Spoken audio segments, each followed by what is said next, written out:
Всем привет, друзья! Вы на канале Герасимов Про, и сегодня мы поговорим с вами про, наверное, одного из самых ярких представителей советско-русской архитектуры – Баталове Леониде Ильиче.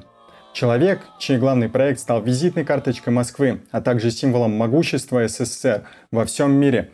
Также расскажем вам, почему он не удостоился упоминания в табличке памяти создателя Останкинской башни.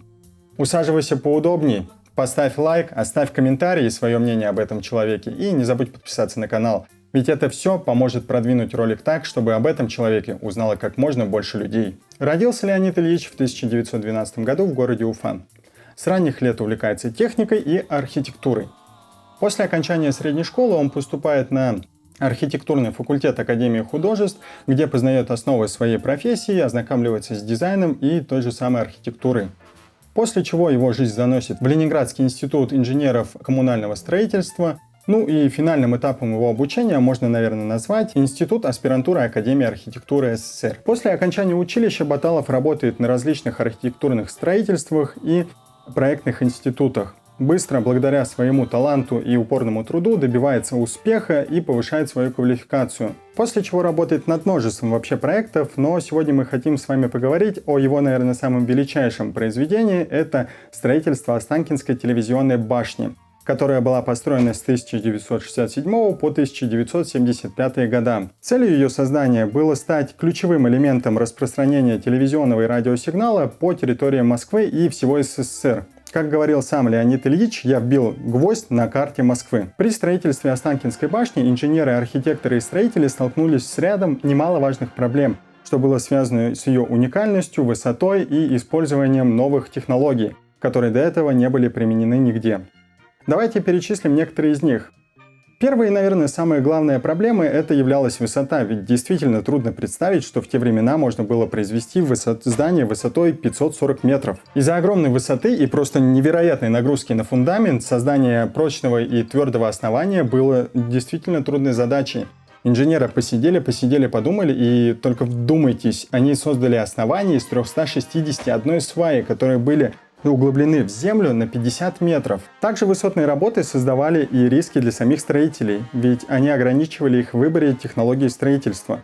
Но инженеры неплохо так выкрутились и использовали такую концепцию, которая позволяла навешивать металлические пролетные строения на заранее подготовленную стволовую часть башни.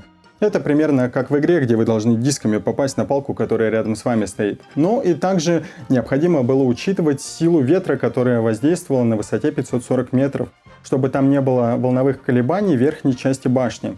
Но и тут ребята покумекали и придумали использовать аэродинамическую форму башни, что снижало нагрузку ветровых сил. После устранения всех этих проблем уже на высоте более 500 метров кучка инженеров просто залезла на последнюю площадку, которую строили, и начала устанавливать радиотехническое оборудование, исполняя цель, для которой была построена телебашня. Это действительно заставляет задуматься, какое у них было мужество и экспертность в их вопросе, то, что они действительно полезли на такую огромную высоту. Еще немало интересным фактом является, что в те времена разработали 3 уникальных лифта, которые служили для перевозки персонала и обслуживания оборудования. Они каждый отвечал за какой-то определенный участок на высоте башни и имели свои особенности в строении конструкции. Исходя из всех вышеперечисленных сложностей, можно действительно отметить, что строительство Останкинской телевизионной башни являлось очень сложным делом и требовало от всех архитекторов, создателей, инженеров, работников, которые принимали участие в строительстве, немалого усердия и сознания своих обязанностей. Большое количество материалов свозилось не только с Москвы и ближайшего Подмосковья, но и с территории всего Советского Союза, а также из стран ближайшего зарубежья. И на момент окончания строительства Останкинская башня являлась самым высоким зданием в мире, что действительно служило гордостью нации, а также примером для всего мира. На всеразличных выставках она получала немало наград за свой дизайн, инновации и внедрение новых технологий. Сегодня же башня является гордостью нации и символом всего российского телевидения, всемирно известной достопримечательностью и обязательным пунктом для посещения для всех иностранных туристов. В построении Останкинской башни есть и некоторые интересные факты, их сейчас называют отсылками. Надпись СССР, которая выбита на облицовке здания, выполнена из титановых букв и с золотыми нитями. что означает символ силы и могущества всего советского народа. А теперь поговорим, почему же Леонида Ильича не внесли в списки создателей Останкинской телевизионной башни. Все это связано с тем, что в раннем возрасте, в возрасте 6 лет, Леонид Ильич потерял своих родителей. Они умерли от тифа.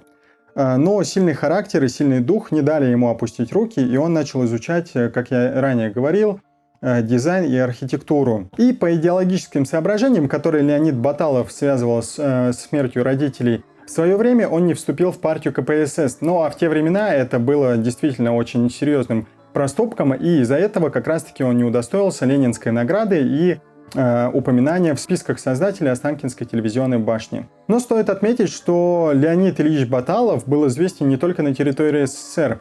Во всем мире признавали его неповторимый, действительно уникальный архитектурный стиль, его инновационные работы, его проекты, а также их реализацию. А в своей родной стране он с гордостью носил звание заслуженного архитектора РСФСР. В конце видеоролика хотел бы напомнить, как важно поставить лайк, написать комментарий и подписаться на канал, ведь это поможет в распространении ролика. А также зачитаю несколько цитат зарубежных людей об его творении Останкинской телевизионной башни. Джонатан Гленси, британский архитектурный критик. Останкинская телебашня – это величайшее заявление о силе и масштабе советского инженерного искусства, олицетворение стремления человека к покорению небес. Роберт Хьюз, австралийский арт-критик и писатель. Баталов создал не просто функциональное сооружение, но и символ эры космической гонки и соперничества между СССР и США. Останкинская башня во многом стала визитной карточкой советской нации на мировой арене. Карла Лили, американская исследовательница архитектуры.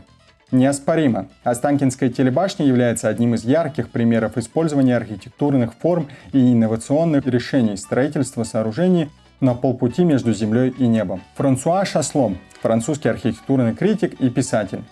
Останкинская телебашня стала символом технологического оптимизма и эстетическим прорывом для советской архитектуры в тот период, отражая стремление строителей быстро и смело подниматься выше и выше. Эти цитаты отражают восхищение и интерес зарубежных критиков к Останкинской телебашне и таланту ее создателей Леониде Баталове. Ну и в заключение хочется отметить, что Леонид Ильич Баталов оставил немаловажный след не только в истории архитектуры СССР и России, но и также в истории архитектуры всего мира. Его неповторимые работы, его неповторимый архитектурный стиль до сих пор остается неразгаданным.